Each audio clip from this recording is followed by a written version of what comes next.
Good morning बच्चों। Hope आप सब बिल्कुल ठीक होंगे। आजकल सर्दी बहुत है तो सब बच्चे घर में अपना ध्यान रखें। तो बच्चों कल हमने ये अपना chapter number 16 water is precious पढ़ा था क्लास 5th के लिए। तो आज हम इसका बुक वर्क करेंगे। बुक वर्क से पहले एक छोटा सा इसका रिव्यू लेते हैं। वाटर इज़ प्रीशियस का मतलब हमारे लिए पानी क्यों ज़रूरी है। फिर हमने स्टेट्स ऑफ वाटर के बारे में पढ़ा था। हमारे आसपास जो भी मैटर है, जितना भी सामान है, उसकी कितनी स्टेट होती हैं? 3 स्टेट होती हैं, सॉलिड, लिक्विड और गैस। वाटर इकलौता ऐसा सब्सटेंस है, यानी इकलौती ऐसी चीज़ है जो तीनों स्टेट में पाया जाता है, सॉलिड में भी, लिक्विड में भी और गैस में भी। सॉलिड का एग्जांपल आइस है, लिक्विड का एग्जांपल पानी और गैस का एग्जांपल जो हमारी भाप होती है, यानी कि वाटर वेपर्स। फिर हमने वाटर साइकिल के बारे में पढ़ा था। वाटर साइकिल का बेसिक मतलब क्या होता है? कहीं पर पानी गर्म हुआ, गर्म होकर उससे भाप बनी, भाप ऊपर जाके ठंडी हुई, ठंडी होकर बादल बने, बादल बन के फिर बारिश हुई, बारिश से वो पानी फिर वापस से उसी जगह पर पहुंच गया। फिर हमने सोर्सेज ऑफ वाटर के बारे में पढ़ा था कि पानी हमें कहाँ कहाँ से मिलता है। तो मेनली हमने जो सोर्स पढ़े थे उनमें सबसे पहला था रेन। रेन यानी कि बारिश। बारिश सबसे ज़रूरी सोर्स है। उसके बाद हमने अंडरग्राउंड वाटर पढ़ा था। अंडरग्राउंड वाटर यानी कि ज़मीन के नीचे का पानी।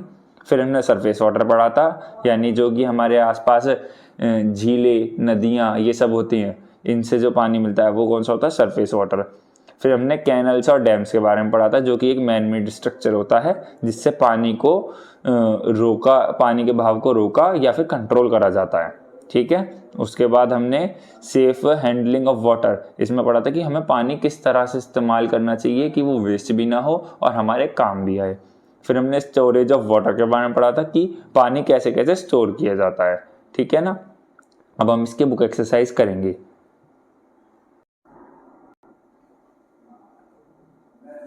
तो हमारा पहला है चूज द करेक्ट ऑप्शन। चलो इसको करते हैं। First, snow is the solid form of. Snow solid form है किस चीज की? वाटर की। तो इसका हो गया ए, वाटर। फिर क्या है? Second, when water is boiled, जब पानी उबलता है, स्टीम गिवन आउट इज, जो स्टीम निकलती है वो क्या होती है? गैस होती है, क्या होती है, या फिर वाटर वेपर की होती है? तो वो क्या होती है? वाटर वेपर होती है। गैस भी उसे लगा सकते हैं लेकिन वो गैस नहीं, मेनली वाटर वेपर कहेंगे तो वो वाटर वेपर में आएगा। फिर उसके बाद क्या है? These water droplets join together as, ये वाटर ड्रॉपलेट जो यानी जो वाटर वेपर्स होते हैं वो ऊपर जाके जुड़ते हैं, जुड़ के क्या बनाते हैं? क्लाउड, यानी कि बादल बनाते हैं। इसका हो गया बी, क्लाउड। फिर क्या है? Fourth, the rain is the purest form of. Rain किस चीज की प्योरेस्ट फॉर्म है? वाटर की। किस चीज की प्योरेस्ट फॉर्म है? वाटर की। फिर इसके बाद क्या है? The process of transformation of water vapour into back into water is called. जो प्रोसेस है ट्रांसफॉर्मेशन का, किसका? वाटर वेपर का वापस से वाटर में बदल जाने का, इसको क्या कहते हैं हम? वाटर साइकिल कहते हैं। क्या कहते हैं इसको? वाटर साइकिल कहते हैं। तो बच्चों इसमें तो इतना ही था। अब हम ट्रू फॉल्स करते हैं। तो ट्रू फॉल्स के लिए मैं राइट या रॉन्ग लगाऊंगा, आप ट्रू और फॉल्स पूरा लिखेंगे। एज अ सॉलिड, यानी कि सॉलिड फॉर्म में, water is found in the form of ice, पानी आइस की फॉर्म में पाया जाता है। तो इसका क्या है? ट्रू। तो इसका लिख दिया हमने ट्रू। इसका क्या लिख देंगे? ट्रू। फिर क्या है? व्हेन वाटर इज बॉइल्ड, जब पानी उबलता है, steam given out is called liquid, जो उससे स्टीम निकलती है उसे लिक्विड कहते हैं। गलत। तो ये क्या हो गया? रॉन्ग। फिर क्या है? Small body of water surrounded by land from all side is called a pond. ऐसी पानी की ऐसी बॉडी, यानी ऐसा एरिया जहाँ पानी बहुत भरा हुआ होता है और वो चारों तरफ से घिरा होता है, किससे? लैंड से, उसको क्या कहते हैं? क्या पॉन्ड कहते हैं? हाँ जी, पॉन्ड ही कहते हैं। तो क्या हो गया? राइट। फिर क्या है? Rain fed reverse carry plenty of water through out the year. जो रेन फेड रिवर्स होती हैं, यानी जो बारिश का पानी, जिन नदियों में केवल बारिश का पानी आता है, वो केवल कुछ ही समय पानी लाती हैं पूरे साल में। तो इसका भी सही आएगा, क्योंकि सर्दियों में वो गर्मियों में क्या होता है? गर्मियों में वो सूख जाती हैं। ठीक है। फिर क्या है? Seas are smaller than ocean. क्या जो सी होते हैं वो ओशन से छोटे होते हैं? हाँ जी, ओशन से छोटे होते हैं। फिर क्या है? Canals are actually built to provide solution to water crisis in the country. Canals जो बनाए गए हैं वो किस लिए बनाए गए हैं? ताकि वाटर क्राइसिस को एक सॉल्यूशन मिले देश में। तो इसका भी क्या आएगा, राइट। तो इसका आपके एक बार मैं फिर से बता देता हूँ, फर्स्ट का true, second false, third true, fourth true, fifth true and sixth भी ट्रू। तो बच्चों इसमें तो इतना ही था। अब हम आगे बढ़ते हैं। आगे क्या है, अब है हमारे answer the following questions. Answer the following question में हम क्या करेंगे, आंसर टिक लगाएंगे। तो टिक लगाएंगे, सब बच्चे अपनी बुक अपने पास रख के बैठें, सब बच्चे अपनी बुक अपने पास रख के बैठेंगे क्योंकि साथ के साथ टिक लगाएंगे, ठीक है। पहला क्वेश्चन क्या है, name the 3 states of matter. Matter की तीनों स्टेट्स बतानी है। तो इसका हमें आंसर कहाँ मिलेगा, इसका आंसर मिलेगा हमको यहाँ पर, जो हमारे चैप्टर का फर्स्ट पेज है। स्टेट्स ऑफ वाटर के नीचे देखेंगे, there are 3 states of matter, solid, liquid and gas.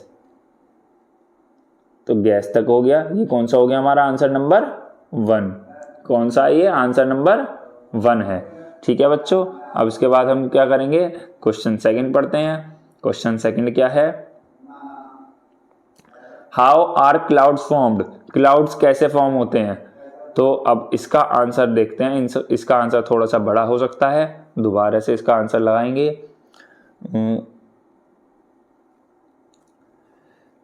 यहां से देखिए, वाटर साइकिल की second line, the water vapour rises into the air, it comes in contact with the cool air and forms tiny water droplets. These water droplets join together and as a cloud तक लगा लेंगे। 2 line का answer है इसका। तो बच्चों ये भी हो गया। ये कौन सा आंसर था हमारा, 2, कौन सा था ये, 2। चलो अब हम क्या करते हैं, थर्ड क्वेश्चन की तरफ चलते हैं। थर्ड क्वेश्चन क्या है, what is water cycle, water cycle क्या होती है। इसका आंसर देखते हैं। वाटर साइकिल का आपको एक छोटा सा आंसर मिल जाएगा, ये आपका बॉक्स हैगा नाउ वी नो। इसमें देखिए, इसमें जो आपका सेकंड वाला पॉइंट है, the process of transformation of water into vapour and back into water is called water cycle. जो प्रोसेस है किस चीज का, ट्रांसफॉर्मेशन का, बदलने का, किसके, वाटर का वाटर वेपर में, यानी कि पानी का भाप में और वापस से भाप से पानी में, उसको क्या कहते हैं हम, वाटर साइकिल कहते हैं। ये कौन सा हो गया हमारा आंसर नंबर 3 हो गया। तो ये भी हो गया। 4 देखते हैं, 4 क्या है, what is surface water, surface water क्या होता है। सरफेस वाटर के बारे में पढ़ेंगे। इसके हमने पढ़ा था, सरफेस वाटर कौन सा होता है, जो हमारा जमीन पे होता है, जैसे नदियां वगैरह एक्सेट्रा ये सब। तो इसका हमारा एग्जाम्पल हैगा यहाँ पर, इसका आंसर भी मिल जाएगा हमें, एग्जाम्पल भी मिल जाएंगे। सरफेस वाटर वाला जो हमारी हेडिंग है, इसके अंदर आएंगे। इसमें आपकी पहली लाइन देखिए, rain water slides off the ground as a surface water and fill ponds, lakes, rivers, seas etcetera. तो ये हो गया हमारा आंसर नंबर 4। कौन सा हो गया ये, आंसर नंबर 4। चलो ये भी हो गया। अब क्या करते हैं, अब आगे बढ़ते हैं। आगे अगला क्वेश्चन क्या है, what is underground water, underground water क्या होता है हमको पता है, जो कि हमें कहाँ मिलता है, जमीन के नीचे मिलता है। इसका छोटा सा आंसर आएगा नाउ वी नो वाले बॉक्स में देखिए, third point, some rain water seeps into the earth, this water is called underground water. कुछ पानी जो धरती में एब्जॉर्ब हो जाता है, धरती में नीचे चला जाता है, उसको ही क्या कहते हैं हम, अंडरग्राउंड वाटर कहते हैं। चलो ये हो गया। ये कौन सा आंसर था हमारा, कौन सा आंसर था बच्चों ये हमारा, ये था हमारा आंसर नंबर 5। अब आंसर नंबर 6 देखेंगे, पहले क्वेश्चन पढ़ते हैं। Difference between snow fed and rain fed river, snow fed river और रेन फेड रिवर में क्या डिफरेंस होता है। चलो ये भी करते हैं, स्नो फेड रिवर और रेन फेड रिवर में क्या डिफरेंस होता है। देखो इसका आंसर आपको मिल जाएगा यहाँ पर, जो आपके सरफेस वाटर वाली हेडिंग है इसमें आएंगे। यहाँ पर देखेंगे, when the snow or ice melts in the high mountain, it flows down in the form of river. Such rivers are called snow-fed rivers or perennial rivers. पहले तो हम यहाँ से यहाँ तक लगाएंगे, इतना लगाने के बाद फिर आगे देखेंगे, आगे कहाँ पर, आगे चलते हैं। पहले यहाँ से यहाँ तक लगाएंगे। देखो एक पॉइंट ये हो गया किस चीज़ का, स्नोफेड रिवर का। आपको क्या करेंगे, आप पहले हेडिंग डालेंगे स्नोफेड रिवर, ऐसे हेडिंग डालेंगे स्नोफेड रिवर, डॉट लगाएंगे यहाँ पर, डॉट लगाने के बाद यहाँ से स्नोफेड रिवर के बारे में लिख देंगे। लिखने के बाद क्या करेंगे, फिर हम अपनी हेडिंग डालेंगे रेन फेड रिवर की। रेन फेड रिवर का आंसर आपको यहाँ मिल जाएगा। ये रहा। Rivers that carry only rain water are called rain fed rivers. They have a lot of water during rainy season but almost dry up in the summer. यहाँ summer तक लगाएंगे, ठीक है। इसका ये आप क्या करेंगे, ऐसे ही क्या हेडिंग डालेंगे, रेन फेड रिवर्स, आगे ऐसे डॉट लगाएंगे, डॉट लगाने के बाद यहाँ पर इसका लिख देंगे। ये हो गया हमारा आंसर नंबर 6। कौन सा हो गया, आंसर नंबर 6। चलो अब आगे देखते हैं लास्ट क्वेश्चन क्या है हमारा। लास्ट क्वेश्चन है व्हाई आर डैम्स बिल्ट। हम डैम्स क्यों बनाते हैं? हमको पता है डैम्स किस लिए बनाए जाते हैं, ताकि पानी के फ्लो को कंट्रोल या फिर रोका जा सके। इसका आंसर आपको मिल जाएगा यहाँ पर। Dams are walls built across to block और control the flow of the water. For dams water is collected in artificial lake called reservoirs. They are actually built to provide solution to water crisis in the country. ये भी हो गया, यहां तक लगाएंगे। ये कौन सा है हमारा, आंसर नंबर 7। तो बच्चों ये हो गई हमारी बुक एक्सरसाइज। आप बच्चे सभी अपना काम समय पे पूरा करेंगे, क्योंकि ये जो आपका काम है ये स्कूल खुलते ही चेक कराया जाएगा। ऐसी बात नहीं है कि ये काम आपको स्कूल में आने के बाद दोबारा कराया जाएगा। आपको ये काम दोबारा नहीं कराया जाएगा। आप एक चीज़ और देखिए, ये ई वाला जो क्वेश्चन है, draw the diagram of water cycle in your notebook and colour it. ये भी सबको करना है। वाटर साइकिल का डायग्राम आपकी बुक में दिया हुआ है, तो आप उसको अपनी नोटबुक में बनाएंगे, उसको कलर करेंगे, अच्छे से बनाएंगे। सभी बच्चों को बनाना ज़रूरी है। इससे आपको याद रहेगा कि वाटर साइकिल होती क्या है। अगर आपको डायग्राम याद रह गया तो आप कभी वाटर साइकिल को भूलेंगे नहीं। तो इसलिए डायग्राम ज़रूर बनाएंगे। अपना काम सभी बच्चे समय से पूरा करेंगे। चलो बच्चों, आज के लिए इतना ही। कल फिर से मिलते हैं। जय हिंद, जय भारत।